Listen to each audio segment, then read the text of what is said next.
cumprimento os amados irmãos com a paz do Senhor Jesus, amém.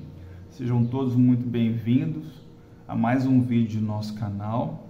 Nós vamos falar hoje sobre a comunhão entre irmãos, que é um tema muito importante para as igrejas, para nós como servos de Deus, amém? Mas antes de nós fazermos esse debate, nós gostaríamos de fazer uma oração para que tudo transcorra aqui conforme a vontade do Senhor, amém? Oremos.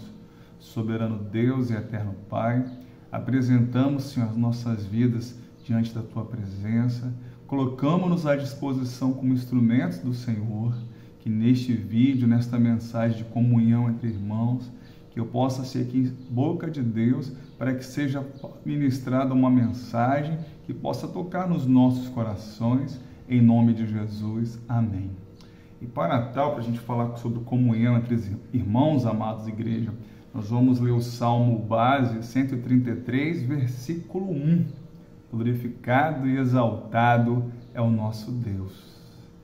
Salmo 133, versículo 1, assim nos diz a palavra do Senhor. Ó quão bom e quão suave é que os irmãos vivam em união. Viva em comunhão. É um grande privilégio sermos participantes do corpo de Cristo, né? Como igreja escolhida, igreja eleita, igreja que busca o arrebatamento, que busca a salvação. Mas como um corpo, nós precisamos estar coesos, precisamos estar unidos, precisamos ter empatia pelo próximo, precisamos entender que onde começa o meu espaço, nós temos que ir verificar onde termina, porque começa o espaço do irmão.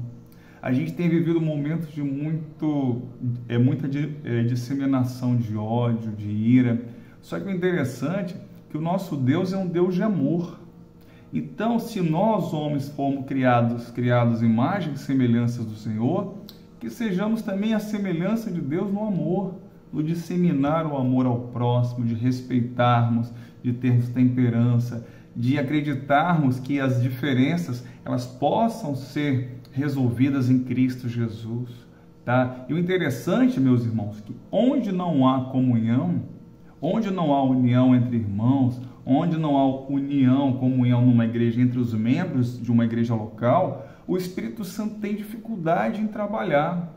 O Espírito Santo vê as portas dos corações fechados. Que, como nos diz a palavra, amarás o próximo como a ti mesmo. É o momento de nós amarmos a todos, não fazermos acepção das pessoas para que essa comunhão não seja quebrada. Ou seja, a gente amar quem nos ama é algo até mais simples. O importante também é que a gente ame as pessoas que não gostem da gente. Que a gente possa estar orando, clamando, porque sem comunhão não há a presença do Senhor. E o interessante, se nós pegarmos o exemplo de Adão e Eva na época da criação, uma das consequências do pecado perante o nosso Deus foi a quebra da comunhão. Ou seja, houve esse distanciamento entre o homem pecador e a presença de Deus. E o interessante, quando há quebra da comunhão, de um lado está uma pessoa que foi ofendida, no caso o nosso Deus, pelo pecado de Adão e Eva, e do outro lado estavam Adão e Eva, que cometeram o pecado, que cometeram a ofensa. E quando há quebra da comunhão, há necessidade de um mediador, para que seja o intermediário entre as pessoas, para que seja restabelecida a união. No caso de Adão e Eva e o nosso Deus, esse mediador foi Jesus Cristo. Só que o interessante é que quando quebra-se a união, onde há mágoas, geralmente a pessoa ofendida fica esperando quem ofendeu dar o primeiro passo e pedir perdão, né? No caso do nosso Deus, em Adão e Eva, no caso do homem, né? Nosso Deus foi ofendido pelo pecado, porém ele teve a iniciativa de restabelecer a comunhão com nós, pecadores. Glórias a Deus. Muitas vezes a gente recebe uma ofensa e a gente espera para que o próximo venha pedir perdão. Mas o que nos impede, mesmo ofendidos, magoados, da iniciativa de reconciliação, né? Porque onde não houver perdão, a salvação é difícil. E no caso de Deus, com a ofensa do pecado do homem, ele trouxe o mediador, ele trouxe esse conciliador para que restabelecesse a comunhão entre Deus e o homem, entre Deus e os homens. E o mediador foi Jesus. Glórias a Deus. Deus deu o seu Filho Jesus para que absorvesse as nossas iniquidades, para que absorvesse os nossos pecados e que para que pudéssemos ter acesso à salvação, à vida eterna. E Jesus, ele pôde restabelecer a comunhão entre Deus e os homens perdidos na época do pecado. Então é muito... E hoje, irmãos, se nós temos uma situação de desavença, se algum irmão, se algum familiar, se algum membro da igreja local que nós fazemos parte nos magoou, qual é o mediador para que a gente possa restabelecer esta comunhão? É o Espírito Santo. Glórias a Deus.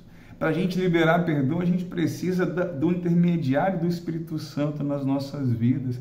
E para a gente liberar perdão, para restabelecer comunhão, se nós mentalizarmos a palavra perdão e tirarmos a letra O, vira a palavra perda. Para a gente perdoar uma pessoa genuinamente, nós temos que perder, nós temos que abrir mão do orgulho, abrir mão da vaidade, abrir mão do nosso eu, para que a gente possa receber a pessoa que nos magoou, que nos ofendeu verdadeiramente com amor, com liberar perdão. Então, assim, é um momento, irmãos, de nós eliminarmos essas diferenças, abrirmos mãos de sentimentos de ira.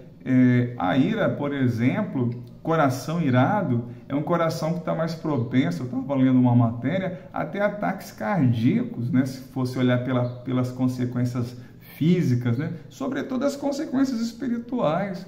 O coração irado, ele não é um terreno fértil para o Espírito Santo trabalhar. Então é um momento que a gente busque mediador entre as pessoas que estão magoadas e ofendidas, o Espírito Santo. E mesmo a gente ofendido, a gente pode dar o primeiro passo para restabelecer a comunhão que foi quebrada com um determinado irmão, com um determinado familiar. Glórias a Deus.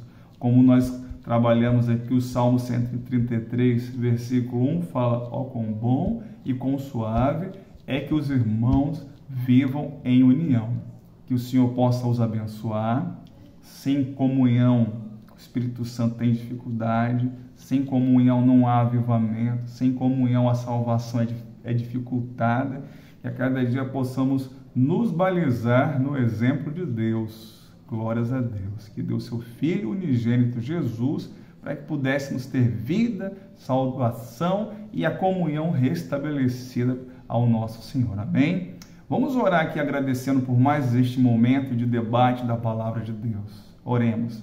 Soberano Deus e eterno Pai, como é bom, meu Deus, estar em comunhão com o Senhor, como é bom, Senhor, estarmos em comunhão com os nossos irmãos, mesmo com os nossos erros e falhas, mas que possamos a cada dia nos humilhar perante a sua presença. E abençoe os amados irmãos que estão assistindo este vídeo, seus familiares, que se tiver algum irmão aqui com alguma desavença, que eles possam buscar conciliação em Cristo Jesus. Amém. Agradecemos. Pedimos aos irmãos, se essa mensagem contribuiu de alguma forma para a sua vida, nos ajude a divulgar a mensagem de Deus até os confins da terra. Fiquem na paz de Jesus e até um próximo vídeo, se assim o Senhor nos permitir. Amém.